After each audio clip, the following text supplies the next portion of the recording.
This video is just going to be me answering some questions that some anonymous users at Leftypol sent my way.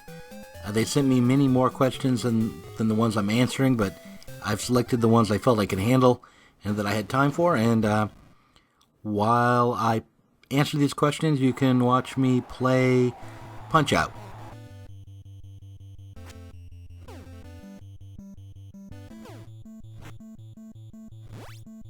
Leftypol has a good number of young, even under 18 comrades. Many of them express the desire to study theory but confess having problems that hinder them. Anxiety, medication, lacking reading comprehension skills, mostly due to horrible education systems.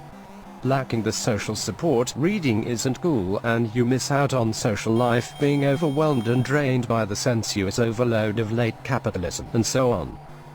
As a guy who shits out 3 magnificently written tomes and learns 2 new languages a day, what kind of advice can you give to our young comrades?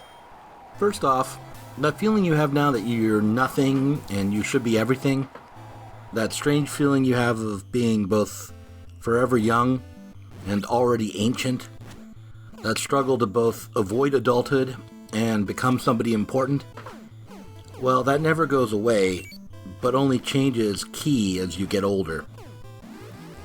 Second, if you're under 18, then you're not reading theory for a grade probably, and you're not reading theory as a way to succeed inside the already existing world or the world of academia.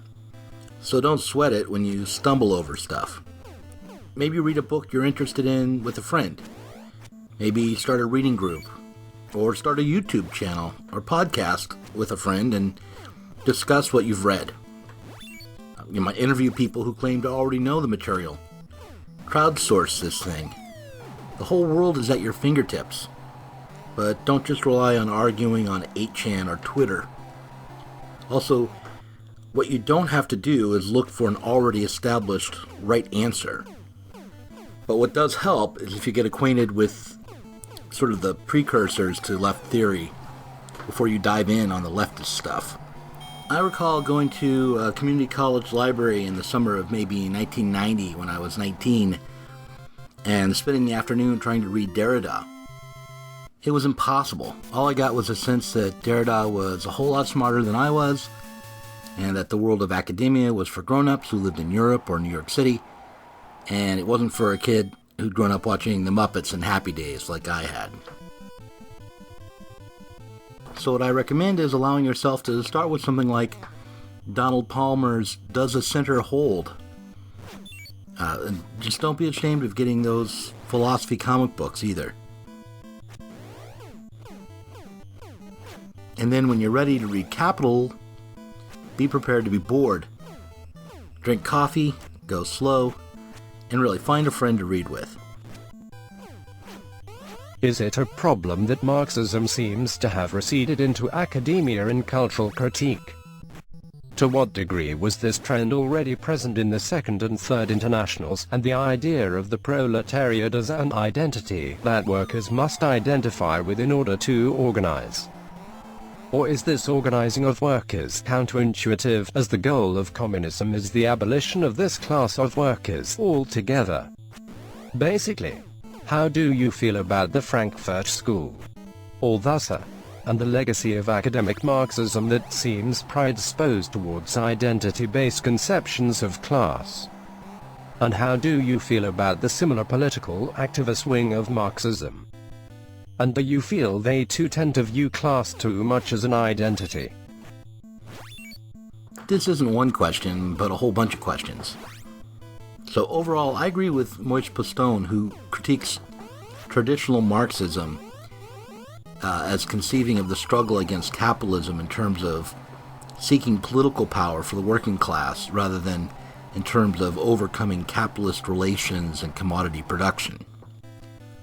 I suspect that the Frankfurt School philosophers fell prey to this traditional Marxism and under-theorized capital itself, and especially under-theorized how commodity production and the consequent law of value had transformed or transforms culture.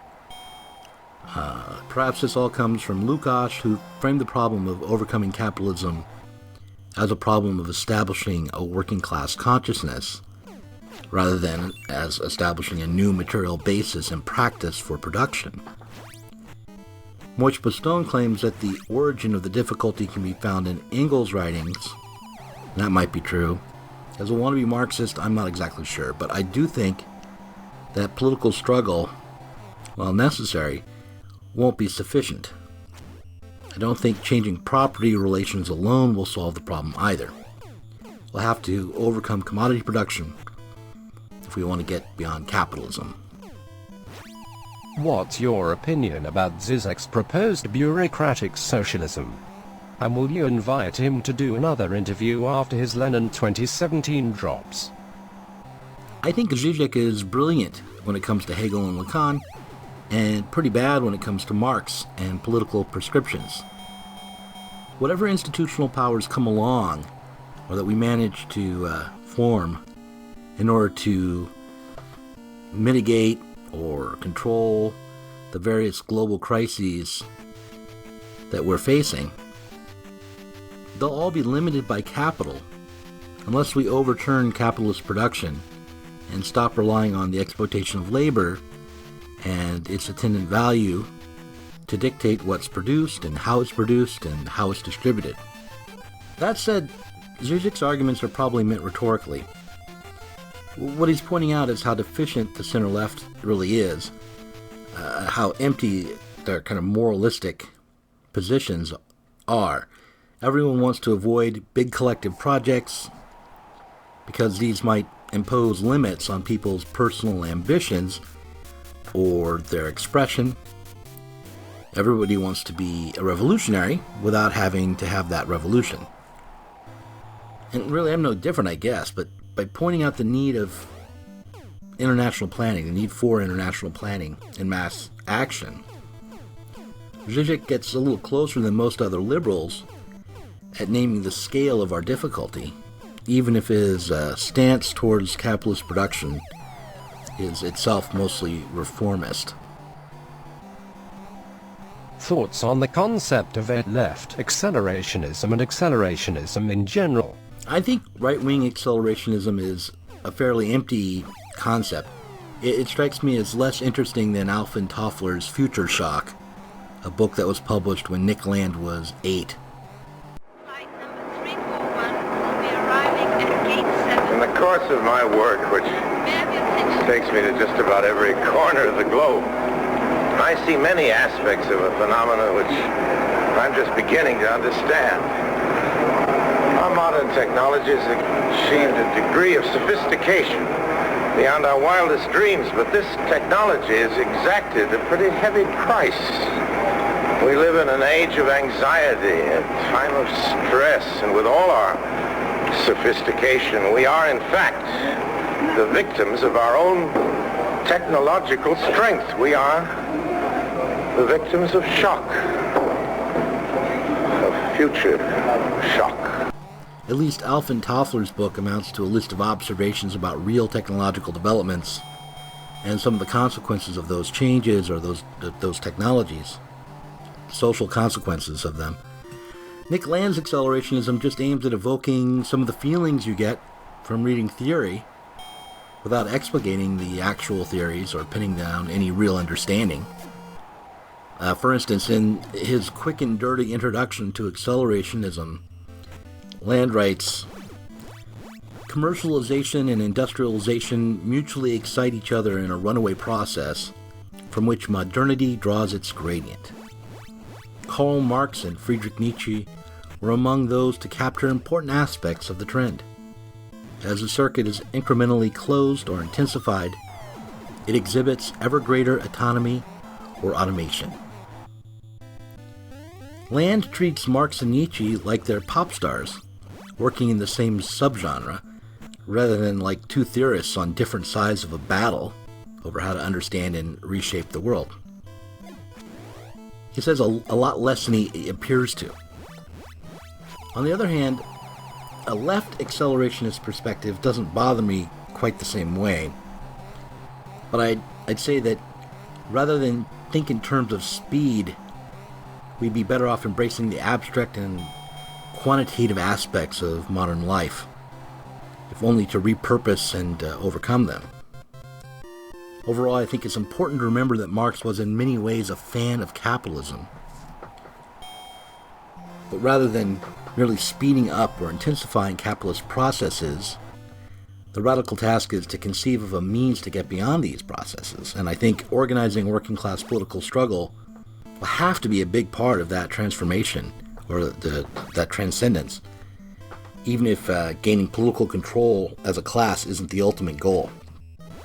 Why has Marxism retreated back into academia and anarchism become the domain of lifestylists, both ending up funneling potential radicals towards liberal politics?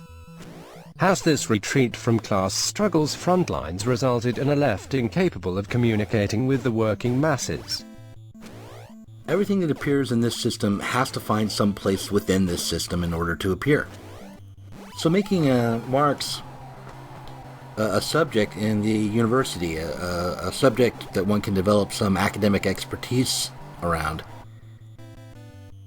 that's the only outcome possible, other than revolution on the one side or book burning on the other.